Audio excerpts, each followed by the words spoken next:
একটা হলো কর্ম আর একটা হলো পুরস্কার। একটা হলো কাজ আর একটা হলো পুরস্কার। কাজ আর পুরস্কারের মধ্যে উদ্দেশ্য হয় কাজ। কি বলছি বলেন?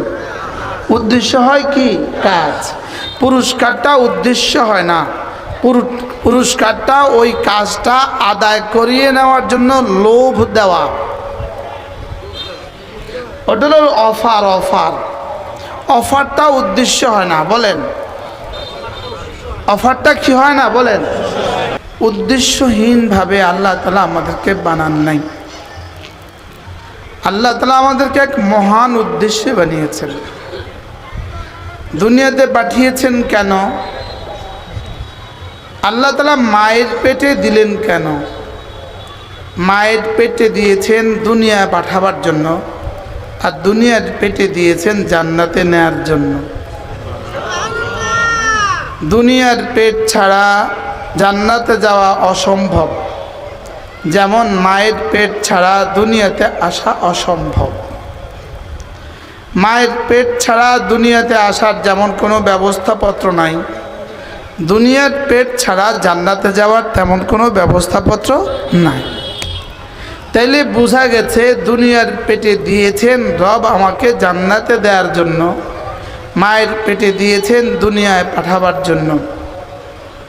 মায়ের পেট শরীর তৈরি হওয়ার জায়গা, মায়ের পেট দুনিয়ার জন্য উপযুক্ত হওয়ার জায়গা, আর দুনিয়ার পেট জান্নাতের জন্য উপযুক্ত হওয়ার জায়গা।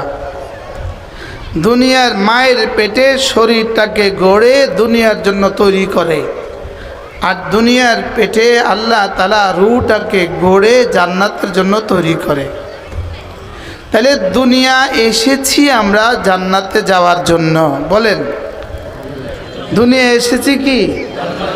জান্নাতে যাওয়ার জন্য।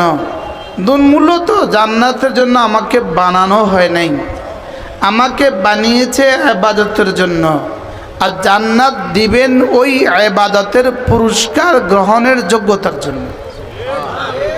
মূলত জান্নাত আমাদেরকে বানাবার উদ্দেশ্য নয়, আমাদেরকে বানাবার উদ্দেশ্য হলো ইবাদত, আর জান্নাত হলো ইবাদতের পুরস্কার নেওয়ার জায়গা। ইবাদতের পুরস্কার নেওয়ার কি বলেন? জায়গা। জান্নাত ইবাদতের পুরস্কার নয়, ইবাদতের পুরস্কার নেওয়ার জায়গা। বলেন ইবাদতের পুরস্কার নেওয়ার কি জায়গা? তো জায়গাটা যদি এত দামি হয় তো পুরস্কারটা কত দামি? কি ভাই? মূলত একটা হলো কর্ম আর একটা হলো পুরস্কার। একটা হলো কাজ আর একটা হলো পুরস্কার। কাজ আর পুরস্কারের মধ্যে উদ্দেশ্য হয় কাজ। কি বলছি বলেন? উদ্দেশ্য হয় কি? কাজ। পুরস্কারটা উদ্দেশ্য হয় না, পুরস্কারটা ওই কাজটা আদায় করিয়ে নেওয়ার জন্য লোভ দেওয়া,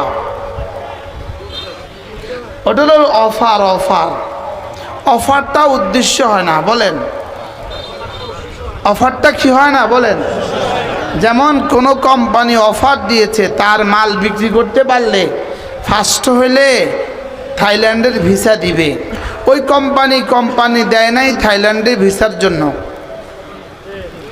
বুঝেন নাই কথা? থাইল্যান্ডে ভিসার জন্য কোম্পানি অফার করছিল, কোম্পানি এত কোটি টাকা খরচ করে কোম্পানি দিছে আপনাকে থাইল্যান্ডে দেওয়ার জন্য। কি হ্যাঁ? এখানে কোম্পানির উদ্দেশ্য থাইল্যান্ডের ভিসা না কোম্পানির উদ্দেশ্য তার মাল বেচা? হ্যাঁ, তো রব আমাকে জান্নাত দেওয়া উদ্দেশ্য না ইবাদত করিয়ে নেওয়া উদ্দেশ্য? বুঝে গেছি তামাশা। কি ভাই? রব আমাকে ইবাদত করিয়ে নেওয়া উদ্দেশ্য, জান্নাত দেওয়া উদ্দেশ্য নয়। জান্নাত দেওয়া কি না বলেন? উদ্দেশ্য না। এজন্য আমাকে রব এজন্য বানান নাই, ওমা খালাকতুল জিন্না ওয়াল ইনসা ইল্লা লিইউতাল জান্নাহ। না, এটা বলেন নাই। ইল্লা লিয়াবুদুন, আমি তোমাকে বানিয়েছি শুধুই ইবাদতের জন্য। হ্যাঁ, ইবাদত করলে পুরস্কার দিব জান্নাত। মূলত পুরস্কার দিব জান্নাত, জান্নাত পুরস্কার না, পুরস্কার নেওয়ার জায়গা। সুবহানাল্লাহ।